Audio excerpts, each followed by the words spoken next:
প্রিয় দর্শক বন্ধুরা, এই মুহূর্তে আপার প্রাইমারি থেকে একটি গুরুত্বপূর্ণ খবর আপডেট উঠে আসছে, যা এই ভিডিওর মধ্যে সবটাই আলোচনা করছি। প্যানেল তো প্রকাশ হয়ে গিয়েছে এবং ওয়েটিং প্যানেলও কিন্তু প্রকাশ হয়ে গিয়েছে। দুই ধরনের তালিকা ইতিমধ্যেই স্কুল সার্ভিস কমিশন তার অফিসিয়াল ওয়েবসাইটে প্রকাশ করে দিয়েছে, কিন্তু সার্ভার একটু ডাউন থাকার কারণে এবং হাজার হাজার প্রার্থী সেটিকে অ্যাক্সেস করার জন্য একটু সমস্যা হচ্ছে ডাউনলোড করতে। তবে বিভিন্ন সামাজিক গণমাধ্যমগুলিতে এ বিষয়ে লিস্ট কিন্তু প্রকাশ্যে চলে এসেছে। দুটি লিস্ট চলে এসেছে। সেক্ষেত্রে অনেকেরই প্রশ্ন যে ওয়েটিং প্রার্থী বা ওয়েটিং লিস্টের ক্ষেত্রে যারা ওই তালিকাভুক্ত হয়ে গিয়েছেন প্রভিশনাল ওয়েটিং লিস্ট, সেখান থেকে সকলেরই কি চাকরি হবে? এই প্রশ্নটা কিন্তু ঘুরে ফিরে অনেকের মনেই উঠে আসছে। কয়েকটি কথা এখানে আলোচনা করছি, অবশ্যই ভিডিওটিকে শেষ পর্যন্ত দেখবেন এবং শুনে বোঝার চেষ্টা করবেন। যে সমস্ত বন্ধুরা চ্যানেলটি সাবস্ক্রাইব করেননি, এখনই সাবস্ক্রাইব করে নিয়ে সঙ্গে থাকবেন। আসুন আমরা মূল অংশে প্রবেশ করি। আলোচনার শুরুতেই এটা বলে রাখা প্রয়োজন যে সমস্ত আপার প্রাইমারির ক্ষেত্রে ওয়েটিং তালিকাভুক্ত প্রার্থীদের 100% যে চাকরি হবে, এটা কিন্তু কোনো অলৌকিক শক্তি দিয়ে বলা সম্ভব নয়। অবশ্যই সেটিকে তথ্য প্রমাণ এবং যুক্তি দিয়ে বলা সম্ভব। আসুন আমরা আলোচনায় প্রবেশ করে বিষয়টিকে স্পষ্ট করার চেষ্টা করি। বন্ধুরা, প্রথমত একটি বিষয় জানাই যে ওয়েটিং যারা রয়েছেন বা প্রভিশনাল ওয়েটিং লিস্টের মধ্যে যারা অন্তর্ভুক্ত হয়ে গিয়েছেন, তাদের ক্ষেত্রে দুশ্চিন্তা করার কোনো জায়গা নেই। দীর্ঘ 9 বছরের লড়াই শেষে এই লিস্ট কিন্তু প্রকাশ্যে এসেছে।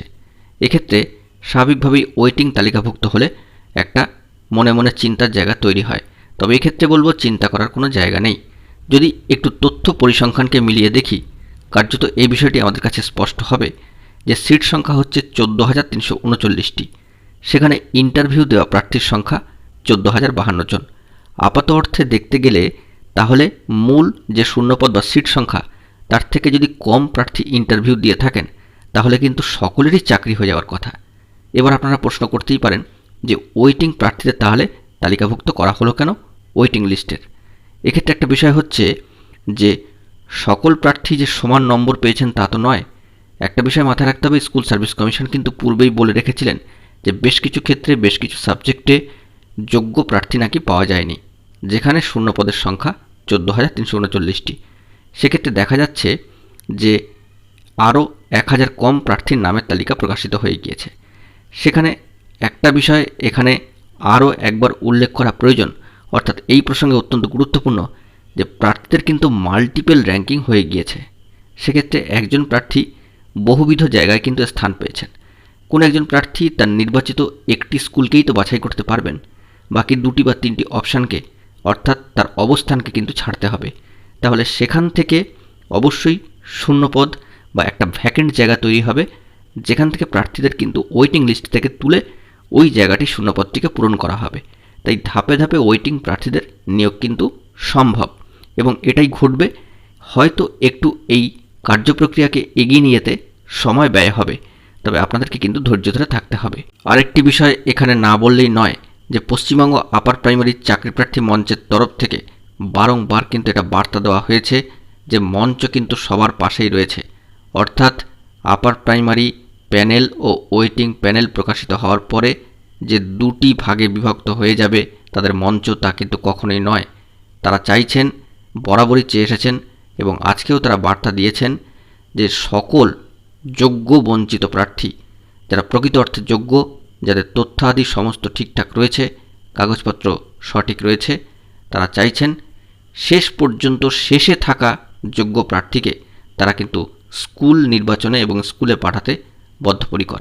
তাহলে একটি বিষয় আপনারা আশ্বস্ত হচ্ছেন যে পশ্চিমবঙ্গ আপার প্রাইমারি চাকরি প্রার্থী মঞ্চ শেষ পর্যন্ত সকল যোগ্য বঞ্চিতের পাশে ছিল, আছে এবং থাকবে।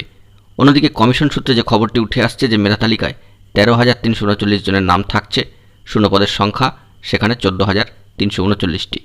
কিন্তু 2016 সালে আবেদনের সময় বিভিন্ন বিভাগে 1,000 জন যোগ্য প্রার্থী পাওয়া যায়নি, যে কথাটা আপনাদেরকে পূর্বেই জানিয়েছিলাম। নিয়োগ সংক্রান্ত বিষয়, এ বিষয়ে এসএসসির সম্মানীয় চেয়ারম্যান সাহেবের যে বার্তা, সেটি হলো এরকম যে কমিশনের চেয়ারম্যান সাহেব সিদ্ধার্থ মজুমদার মহাশয় বলেছেন, আদালতের অনুমতিতে 1 সপ্তাহের মধ্যে মেধা তালিকা প্রকাশের পর আগামী 30শে আগস্ট পরবর্তী শুনানি আছে। তালিকা নিয়ে কারো কোনো আপত্তি থাকলে তিনি আদালতে জানাতেই পারবেন। তারপর আদালত অনুমতি দিলে আমরা কাউন্সেলিং শুরু করব। এক কথায় বলা যেতে পারে এই মুহূর্তে টান টান উত্তেজনা স্কুল সার্ভিস কমিশনের এই লিস্টকে কেন্দ্র করে, এবং আপার প্রাইমারি চাকরি প্রার্থীদের মধ্যে একটি খুশির হাওয়া কিন্তু বইছে। তবে সবার সমস্ত কিছুর মাঝখানে এটুকু বলতে হয় যে যারা ওয়েটিং তালিকাভুক্ত রয়েছেন তাদের ক্ষেত্রেও কিন্তু সুখবর আসবে। তাই এই সমস্ত বিষয় নিয়ে কিন্তু একদমই দুশ্চিন্তা করবেন না। পশ্চিমবঙ্গ আপার প্রাইমারি চাকরি প্রার্থী মঞ্চ আপনাদের পাশে ছিল, আছে, থাকবে। বিশেষ সমস্যায় আপনারা কিন্তু তাদের সাথে যোগাযোগ করতেই পারেন।